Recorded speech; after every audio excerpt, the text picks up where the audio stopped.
compatriotes, à l'aube d'une nouvelle année, je vous souhaite à chacun de vous une bonne et heureuse année 2024.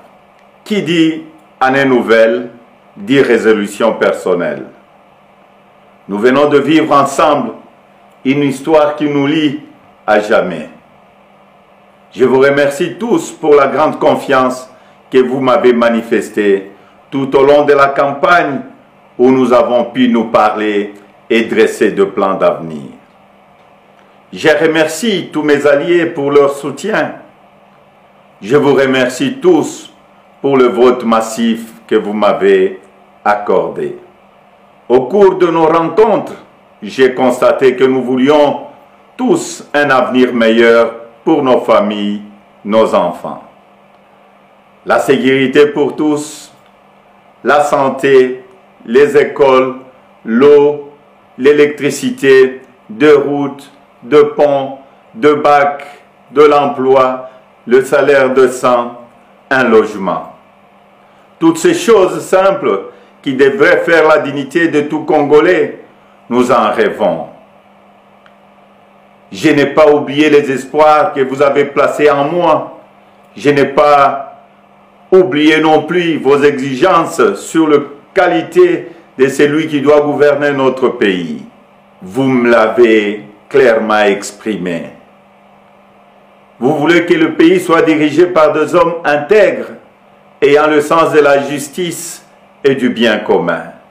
Vous exigez qu'on vous rende compte et qu'on vous associe plus étroitement à la gestion du pays, tant au niveau national, provincial que local. Lors de cette campagne, j'ai pris vis-à-vis de vous un engagement, celui de changer le Congo. Je n'entends pas le trahir. Depuis le braquage électoral du 20 décembre, dont nous sommes tous victimes, nous vivons une énième usurpation de notre souveraineté. De partout, j'entends monter des cris d'indignation, des cris de contestation, des cris de colère, des cris d'exaspération. Au mépris de l'expression populaire, un régime ici de la fraude, de la tricherie et du fait accompli veut s'imposer à nous.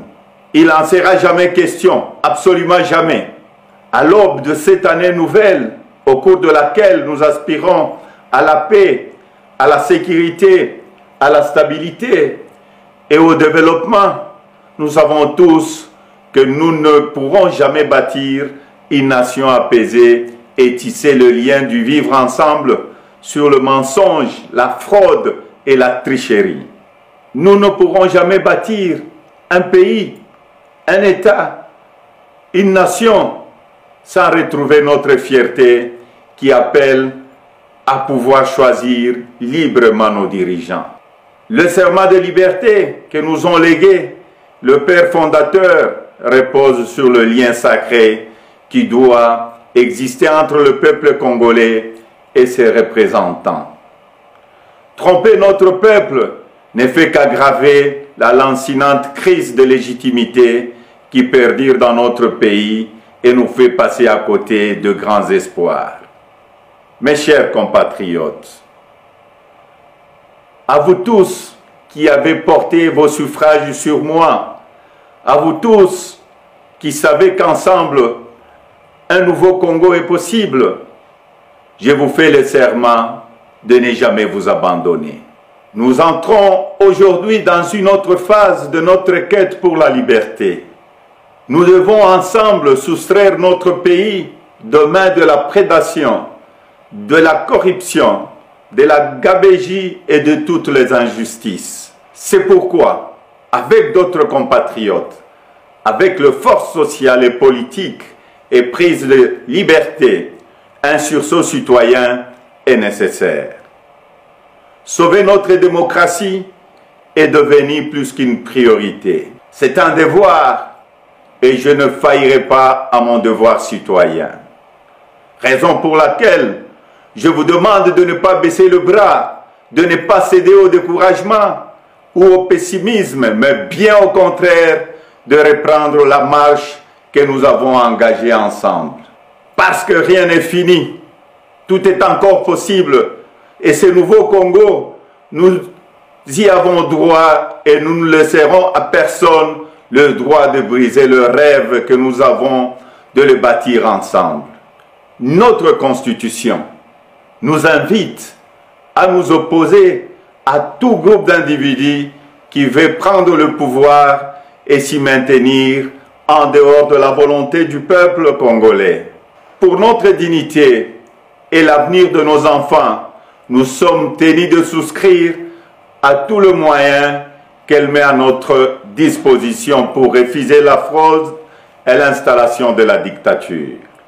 Peuple congolais, tenons bon, restons mobilisés. Le temps de l'action est venu. Par des actions pacifiques, démocratiques, nous allons résister et reconquérir notre droit le plus légitime, celui de faire échec à la fraude et de reprendre en main notre destin avec le dirigeant de notre choix. Amis partenaires, frères africains, les Congolais n'ont-ils pas le droit de vraies élections? Dites-moi, dans quel pays au monde l'on retrouve des machines à voter entre les mains de candidats du pouvoir et on se précipite à proclamer et à féliciter un vainqueur aux élections? Dites-moi le nom de ces pays. Citez-moi un seul pays au monde où l'on décide de prolonger la période des élections de 11 heures à 6 ou 7 jours et on se précipite ensuite à féliciter le vainqueur. Citez-moi un seul pays dans le monde où on proclame le vainqueur sur la base de bureaux de vote et de machines à voter dont on ne connaît même pas le nombre au jour de l'élection. Personne ne peut s'ériger en complice de cette fraude électorale que nous accepterons jamais. Que vive la République démocratique du Congo, unie, libre et prospère. Merci.